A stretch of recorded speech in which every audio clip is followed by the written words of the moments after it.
Hello guys, every good name is taken here and welcome to another video. As you probably saw on the thumbnail and the title, today we are going to do another review being of the E50, which all or many of you suggested on my Discord server. So you will see 3 replays while we talk about the stats of the tank. The first one, the second one and the third one are tier 10 games, so you will see what the maximum capabilities of these tanks are. So let's start with the stats. The E50 has an average damage of 350 and with APCR 300. The tanks I'm going to compare the E50 to is the Leopard, which is the tech tree counterpart of that tank, and the E75, which is played similar even though it is a heavy tank. So the penetration on AP of the E50 is 220 and for APCR 220. On the Leo the APCR pen is 255 and with heat 300. And for the E75 it's 246 and with premium 311, which is the highest with premium out of these 3. The aim time on the E50 is a very impressive 1.9 seconds. For the Leo it's just a 2.1. And for the E75 it's 2.6 seconds. The dispersion is, as usual and pretty German, 0.27. For the Leo it's 0.29, because both of them are mediums and the guns German, as I said, very accurate, as most of you, or actually everyone, should know. And for the E75, because of its large caliber and being a heavy tank, it's just 0.34, which is still pretty nice. Gun depression on the E50 is a very nice 8 degrees, which you can really work with and use your armor, which I will talk about later. And 20 degrees of gun elevation. The Leo has 6 degrees of gun depression, so not as much as the E50, and again 20 degrees of gun elevation. E75 has, like the E50, 8 degrees of gun depression, but an even better 24 degrees of gun elevation. To the top speed of the tanks, the E50 is kinda in the middle. It has 60 forward top speed and 20 backwards. The Leo has 65 in forwards and 23 backwards, which is kind of a bit better than the E50. And the E75, as you probably guess, it's a slower tank, so just 14 forward and 15 backwards. The horsepower per ton on the tanks, which is a quite important number in my opinion, as some of you might think or ask yourself what that actually means. It is the number that kinda says how fast the tanks accelerate. So for the E50 it is 15.9, so nearly 16 horsepower per ton. For the Leo, because it is weighing much less and is has not a lot of armor and it's faster, the horsepower per ton is actually 23.5. And for the E75, because it weighs a lot more, it's just a 10.8. To the view range it is a very good 274, as well on the E50 and the Leo. And for the E75 it's just 10 meters less on 264. To the HP of the tanks, the E50 has 1700, which is quite nice for a medium of its tier, but also very average. For the Leo it's 1.650, and for the E75, because a heavy, more armor, it has 100 more HP than the E50. To the armor profile, E50 has 150 mm in the front of the hull, 80 mm in the side and in the rear. And in the turret, the E50 has 185 in the front, and again 80 in the side and in the rear. And for the Leo it's much weaker, no really need to talk about it. And for the E75, as a good comparison, it's 160, 120 and 120 in the hull, and in the turret 252, 160 and 160. So in the side it is better, as usual, than the E50, but in the front it's still quite comparable when you think that or consider that the E50 is just a medium. So with the comparison done, let's talk a bit more about the 2 games that are now following, as you already saw the first one. Now here we are on Port Bay, again in a tier 10 game, We got to the corner where I usually go with my mediums if needed, or I have the gun depression to do so, and it depends of course on the enemy team again. And now we are going to use the 8 degrees of gun depression with the good armor profile of the tank that gets increased with using that gun depression against those two tier 10 mediums, but as you can see I'm still getting hit and penetrated by the Death Star, I think. But against the E50M turret you see the penetration lags with 220 on AP, which is not really good, but 270 also will struggle, as you can see later on in the game. But for now it should be fine, and we are just not missing but still getting shot back. So I see this IS-8 lurking around there, trying to get my gun down. I shot, but I didn't seem to even hit the tank. So he takes out the Object 140, who stayed in the position, not moving backward for some reason. Score now 1-1, pretty even, and nothing much has happened. Trying to kill the Leo, which is a one-shot, but I don't know why I missed there.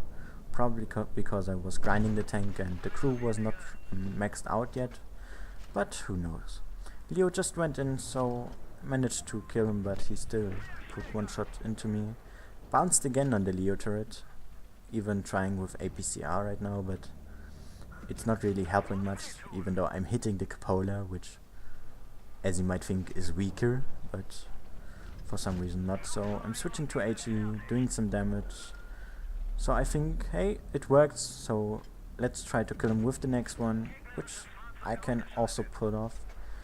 So those two mediums are dead, so I can focus more on the others, and I put a very nice snapshot into the FV turret, where you can see the dispersion and the aim time on this tank just working absolutely perfectly. Game is nearly over now, 2 dead on our side and 4 on the enemies, so we should be able to overcome them pretty easily. Missed again, as I said, probably because of crew issues, because I was aiming good in that situation, but I made up for it with the second shot, put one again into his turret, but I see the grill trying to HE him, but I didn't really penetrate it, probably hitting the track or something, so I just pulled one more HE onto his whole armor to kill him without having to use a second one, and kill the FV, and now the first game is over. So it wasn't really spectacular, just some showcase of the gun depression on the tank. Didn't do much damage, not even 3k, still a mastery though, because I was pretty much only shooting higher tiered opponents. That's why I got the Nichols medal, because I also only killed higher tier tanks. And that was probably the reason why I got so much experience of that game, which gave me the mastery.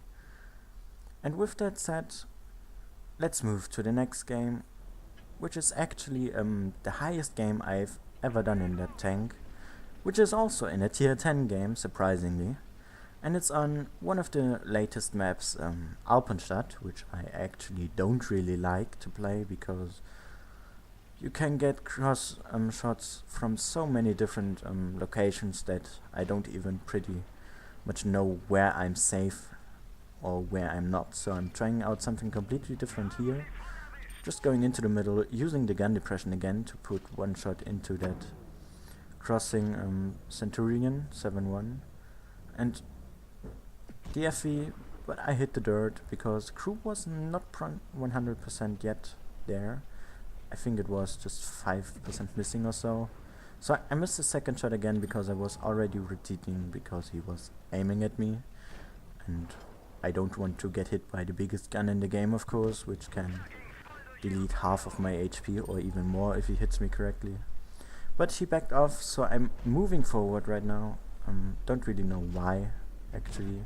So I aimed for the 704 there because he was crossing, but I hit the Centurion, as it seems.